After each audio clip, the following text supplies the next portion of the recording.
Hi எல்லோரும் வாங்க. Sunday நாம் நேற்று என்ன பண்ணோம் அப்படின்னா சர்ச்சுக்கு போனோங்க. குழந்தை மாதா இதுதான் காங்கேயத்துக்கிட்ட இருக்குது, முத்தூர் பிரிவில். எவ்வளோ அழகாக இருக்குது பாருங்கள் இந்த சர்ச்சு. நாங்கள் அதிகபட்சமாக இந்த சர்ச்சுக்கு தாங்க போகிறது. எல்லா பக்கமே போவோம். எங்களுக்கு என்னமோ இது செட் ஆகிடுச்சு. கொடி மரங்க. சர்ச்சில் மாதெலாம் முடிஞ்சிருச்சு. நாங்கள் முதவே வந்துட்டோம். பூசையெல்லாம் எடுக்கலைங்க. பூசையெல்லாம் முடிஞ்சதுக்கப்புறம் தான் நான் இதை பண்ணேன்.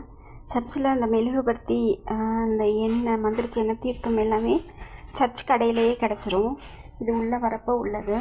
என்ட்ரன்ஸு எவ்வளோ அழகாக இருக்குது பாருங்கள். இந்த சர்ச்சு ஃபுல்லாக கும்பலாக இருக்குங்க. மாதத்தில் முதல் வாரம் ஞாயிற்றுக்கிழமை அன்னைக்கு இங்கே பிரசங்கமும் அவ்வளோ இதாக இருக்கும் கேட்குறதுக்கு.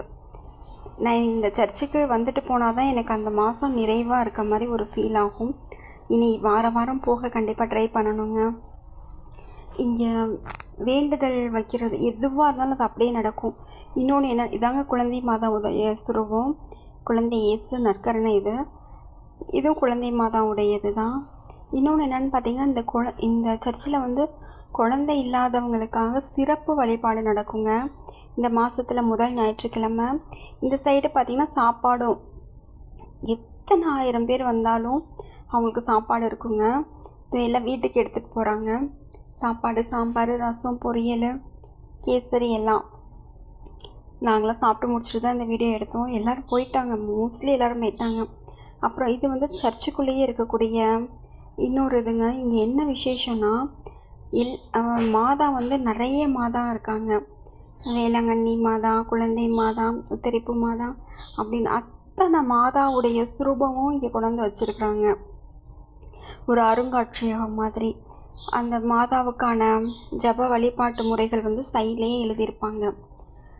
இது அப்படியே இங்கே வந்துட்டு போனாலே எல்லா தளத்துக்கும் போயிட்டு வந்த மாதிரி ஒரு ஃபீல் கிடைக்குங்க. ஃபுல்லாக பாருங்கள். ஒவ்வொரு மாதாவும் நான் ஒரு நாள் தனியாக இது மட்டும் உங்களுக்கு ஒவ்வொரு மாதாவும் எடுத்து நான் உங்களுக்கு போடுறேன் சர்ச்சுக்கு போயிட்டு வரும்போது. அந்த மாதாவுடைய ஸ்லோகம், அவங்க எப்படி வழிபடணும்னு சொல்லிட்டு உங்களால் முடிஞ்சிச்சுன்னா நீங்கள் இங்கே ஒரு தடவை பாருங்கள். இங்கே குழந்தை இல்லாதவங்களுக்குன்னு சொல்லி பூசையில் மந்திரிச்சு கொடுப்பாங்க. அந்த பிரசாதம் ஹஸ்பண்ட் ஒய்ஃப் 2 பேருக்குமே கொடுப்பாங்க. அதை பூசை முடிஞ்சதுக்கப்புறம் தனிப்பட்ட முறையில் திரும்பவும் அவங்களுக்காக ஒரு சின்ன ப்ரேயர் பண்ணி குடிக்க கொடுப்பாங்க. 12 வருஷம் 14 வருஷம்ன்ட்டு குழந்தை இல்லாதவங்களுக்கெல்லாம் இங்கே குழந்தை பாக்கியம் கிடச்சிருக்குங்க. நீங்களும் பாருங்கள். எத்தனை 1000 பேர். கிறிஸ்டின்ஸ் மட்டும் கிடையாதுங்க, ஹிந்து, முஸ்லீம் மத பாகுபாடு இல்லாமல் எல்லாரும் வருவாங்க. சாமி யாரும் இந்த சாமியை அந்த சாமின்னு ஒதுக்கலைங்க. மனுஷன்தாங்க சாமியை ஒதுக்கி பிரித்து வச்சுருக்காங்க. நமக்கு நிம்மதி, சந்தோஷம் எங்கே கிடைக்குதோ அங்கே தேடி போகிறதுல தப்பே இல்லைங்க. ஃபுல்லாக 2 சைடுமே சுருவம் இருக்குங்க.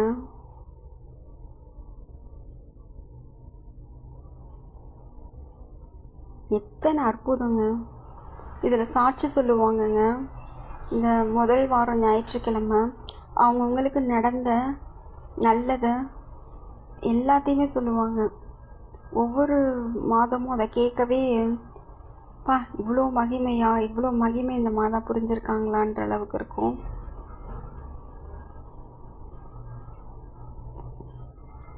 எனக்கு நிறைய மாதா பேர் தெரியாதுங்க. எதனாலன்னா, நான் ஹிந்துங்க, எங்கள் வீட்டுக்கார கிறிஸ்டின், நாங்கள் லவ் மேரேஜு.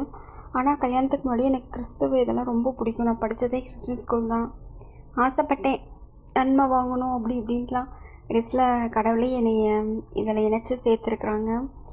எங்கள் மாமியார் வீட்டு சைடு பார்த்திங்கன்னா, என் கொழுந்தனார் ஃபாதர், எங்கள் வீட்டுக்காருடைய சொந்த கூட பிறந்த தங்கச்சி சிஸ்டராக இருக்காங்க. அவங்க இட்டாலியில் இருக்காங்க. நாங்களும் வாங்கி சாப்பிட்டோங்க. கேசரி, சாம்பார், சாப்பாடு, பீட்ரூட் பொரியல். இங்கே தான் வாஷ் பண்ணி வைக்கணும் நம்ம பிளேட்டை, சாப்பிட்ட பிளேட்டை. தண்ணி இது எல்லாமே இங்கே இருக்குங்க. ஒரு நிறைவாக